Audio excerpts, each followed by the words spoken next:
Terlambat.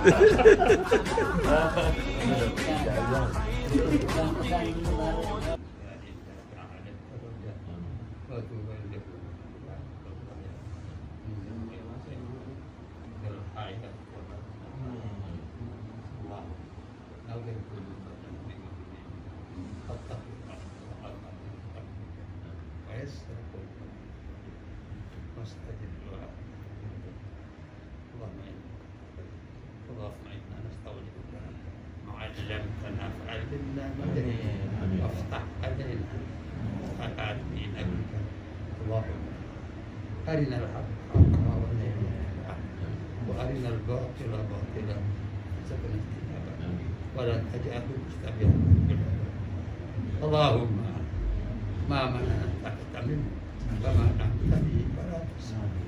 Bismillahirrahmanirrahim. Assalamualaikum warahmatullahi wabarakatuh.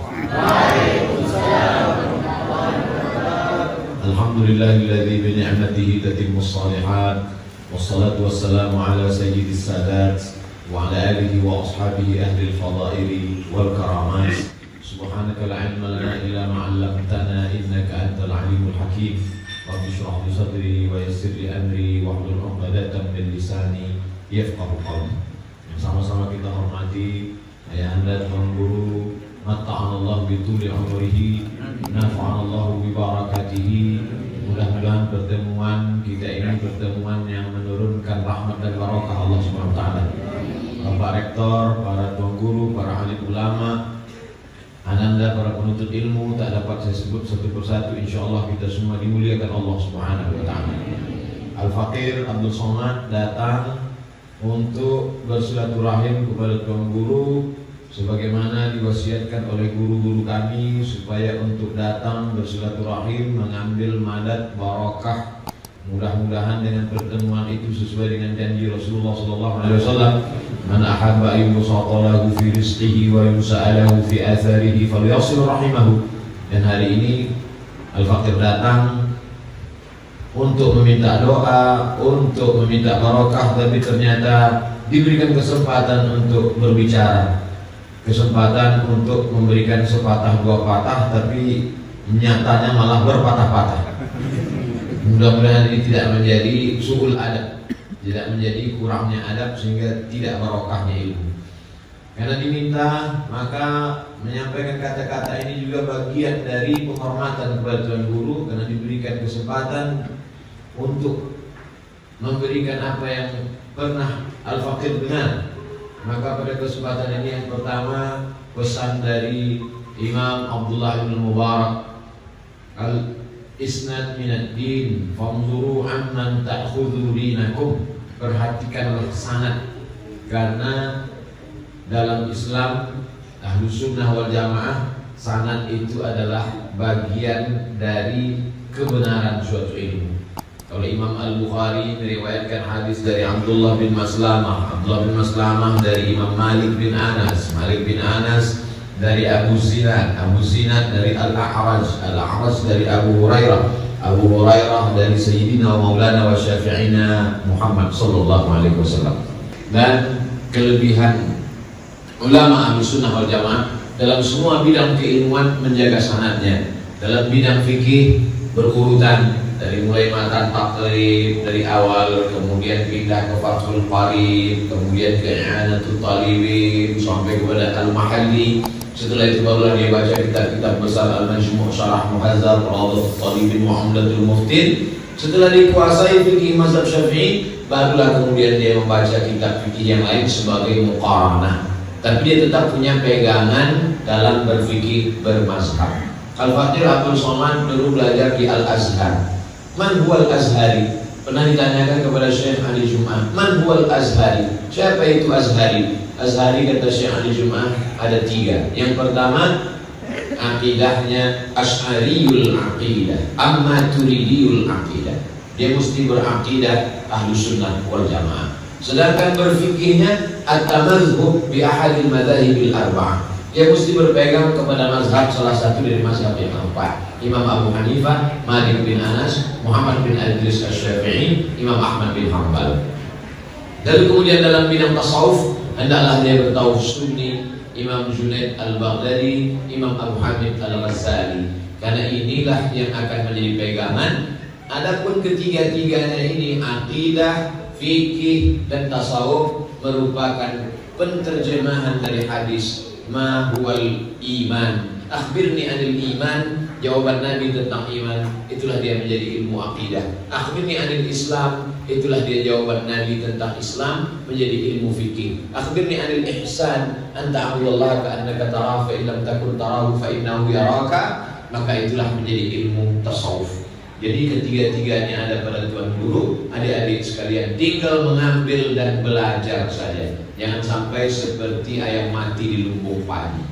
Kenapa ayam mati di lumbung padi? Karena tidak mau menggunakan paruhnya untuk mengambil padi. Maka ini mubazir luar biasa. Innal mubazzirina kanu ikhwanus syayatin. Dari mulai ilmu alatnya, nahwu, sharaf, balaghah, ma'ani, bayan, maka ambil. Setelah punya alat-alat ini, lalu kemudian yang paling penting adalah akidah. Berawal dari aqidatul awam, setelah itu lalu kemudian jala'ul afham, lalu kemudian al-usulul hamidiyah, lalu kemudian dimatangkan dalam ad-dasuki ala umil barahin, sehingga apapun yang datang, ulama Imam Abul Hasan Al-Asy'ari beserta para ulama mazhab Asy'ariyah, Asy'ariyah, Asy'ariyun sudah membuat benteng sifat 20. Hari ini banyak orang yang menyerang. Kenapa membatasi sifat Allah hanya 20 saja? Sifat 20 bukan batasan. Sifat 20 adalah sebagai tameng. Siapapun yang ingin menyerang akidah Islam, maka 20 sifat ini sudah cukup untuk sebagai benteng. Karena kalau dikatakan istawa alal arsh kastiwa'i ana, seperti duduknya Abdul Somad di atas arsh, sedangkan Allah itu laisa kamitslihi syai'un wa huwas samiul basir. Ada orang-orang yang begitu pandainya ketika memahami la takhaf innaka antal a'la. Ketika Nabi Musa alaihissalam memegang tongkat, lalu tongkatnya itu fa idza hiya hayyatun tas'a, berubah tongkat itu menjadi ular. Lalu kemudian apa kata Allah kepada Nabi Musa? La takhaf, jangan takut wahai Musa, innaka antal a'la, engkau adalah a'la. A'la di situ diartikan sebagai al-musta'li, yang menguasai tongkat. Walaupun tongkatmu sudah menjadi ular, kau tetap menguasainya. Tapi begitu membaca ayat sabbih isma rabbikal a'la, diartikan Allah a'la, duduk di atas arsy. Baru saja saya dapat WhatsApp judul pengajian di salah satu masjid, saya tunjukkan biar supaya jangan ada dusta di antara kita. Pengajian masjid habis maghrib nanti, judulnya Allah di atas langit. Allah di atas langit.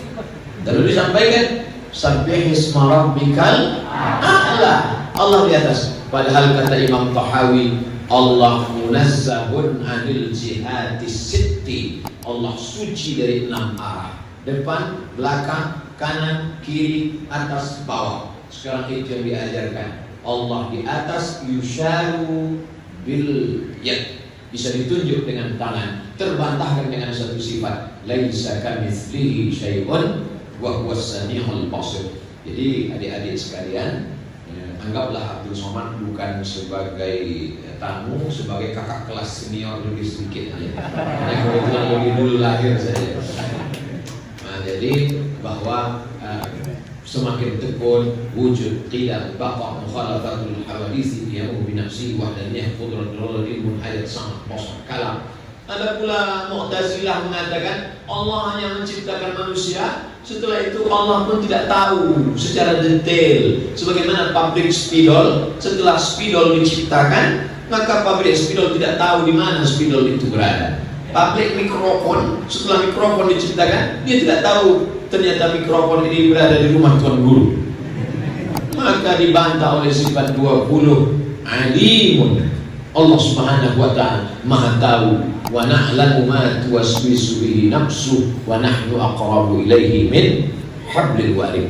Jadi kalau matang sifat 20 itu dari aliran-aliran sesat zaman dulu sampai akhir zaman, insya Allah menjadi benteng dan tameng. Jadi yang pertama ingin Abdul Somad sampaikan adalah dalami sanad, dari mulai sanad ilmu lughah masuk kepada ilmu akidah, sanad dalam bidang fikih, hadis dan tafsir. Lalu kemudian yang kedua adalah perkuat akidah, karena dalam Islam lain asyrakta, kalau engkau syirik la yahbatanna amaluka, maka hilanglah segala amalmu, tak ada gunanya. Wa qadimna ila ma amilu min amalin, semua amalmu yang baik-baik dulu ditunjukkan, lalu kemudian amal itu menjadi habaan mansura, seperti debu yang ditiup angin. Yang ketiga adalah nanti adik-adik akan pulang ke kampung halaman, sebagaimana Abdul Somad dulu pulang ke kampung halaman. Cerdaskanlah umat dengan mengajar spesialisasi di bidang tertentu. Kalau kebetulan adik-adik suka hadis, maka di masjid itu pilih satu malam khusus, apakah malam Kamis atau malam Jumat atau malam Sabtu atau malam Ahad atau subuh. Mulailah dari kitab Arba'in Nawawi, khatam Arba'in Nawawi, Riyadhus Shalihin, khatam Riyadhus Shalihin, Al-Azkar, khatam Al-Azkar, lalu kemudian pindah ke Jawahirul Bukhari, khatam Jawahirul Bukhari, lalu kemudian Sahih Bukhari, khatam Sahih Bukhari, pindah ke Sahih Muslim. Menjadi punya kepercayaan diri kalau pernah membacakan kitab-kitab itu kepada Tuan Guru. Manfaatkan kesempatan, ambil Arba'in, ambil Riyadhus Shalihin, ambil matan-matan kitab, bacakan kepada Tuan Guru. Apa kata Imam Syafi'i? Idza qara'ta qara'a 'alaika faqul haddatsana wa idza qara'ta 'alaihi faqul akhbarana. Hari ini banyak orang hanya belajar bahasa Arab, lalu kemudian ketika ditanya apa beda haddatsana dengan akhbarana, dia buka kamus. Haddatsana telah menceritakan kepada kami, akhbarana telah mengkhabarkan kepada kami. Padahal ini bukan ilmu bahasa, ini adalah ilmu mustalah. Ilmu mustalah tak sama dengan ilmu bahasa. Sama seperti guru bahasa Inggris mengatakan, can you help me? Bisakah kau menolong aku? Take a mouse. Tolong ambilkan tikus. Karena dia memahami secara bahasa, diambilkannya tikus. Padahal yang dia maksud di situ take a mouse, ambilkan mouse untuk kursor laptop komputer. Jadi nanti kalau kita disuruh orang, can you help me? Do you help me? Bisakah kau bantu aku? Take a mouse. What mouse do you want? Yang kau maksud itu tikus yang mana? Luar dan istilahan. Maka kata Imam Syafi'i, idza qara'a 'alaika faqul haddatsana wa idza qara'ta 'alaihi faqul akhbarana. Kalau Tuan Guru membacakan hadis kepadamu, maka nanti waktu engkau meriwayatkannya, haddatsani Tuan Guru. Kalau ramai-ramai, haddatsana Tuan Guru. Tapi kalau engkau membacakan kitab itu di depan Tuan Guru hanya mengangguk membenarkan bacaanmu, nanti ketika meriwayatkannya engkau katakan akhbarana Tuan Guru. Begitu detailnya ulama hadis dulu.